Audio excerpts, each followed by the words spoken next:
Amanda Sters, avec l'infidélité, vous affrontez un mystère qui, si vous vous y acharnez, risque bien de pourrir votre vie. D'abord parce qu'il semblera d'un intérêt suspect à l'éventuel jaloux qui partagerait votre vie. Oui, la monogamie a quand même la vie dure.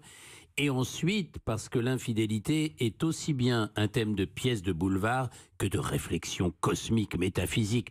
On peut prendre ce classique des passions humaines côté les feux de l'amour. Tu la regardais bizarrement, Steven. Vous vous connaissez? Mais enfin, Jennifer, tu es ridicule. C'est la première fois que je la vois.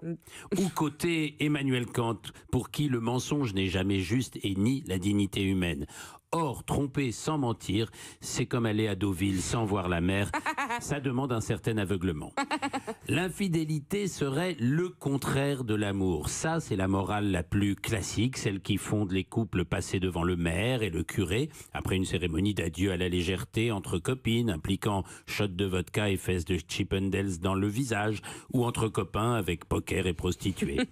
À partir de ce rite de passage, aimer devient un sentiment exclusif et qui se révélera d'autant plus exclusif qu'il va souvent décliner avec le temps. En tout cas comme pulsion pure. L'amour se transformera donc en attachement. Et c'est quoi l'attachement ? Une forme de faiblesse qui n'est plus forcément de l'amour, plutôt une source de soupçons, de tourments, un faux confort fondé sur l'appartenance, le territoire, bref, une angoisse. On est très attachés l'un à l'autre, veut en général dire on va rester ensemble, quoi. Avec une foule de bonnes raisons pour ça. Et curieusement, la libération sexuelle n'a pas entamé cette exigence de fidélité. En faisant un choix, elle l'a renforcé.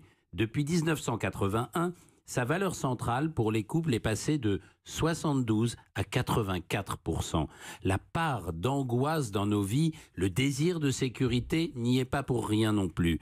Un monde sans fidélité serait un monde sans engagement, donc sans religion, sans contrat d'affaires, sans assurance aucune.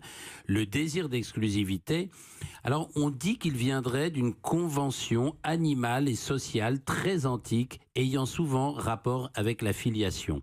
La fidélité, c'est une fiabilité, une forme de blockchain avant la lettre. Celle qui accorde aux parents biologiques la garde exclusive des enfants.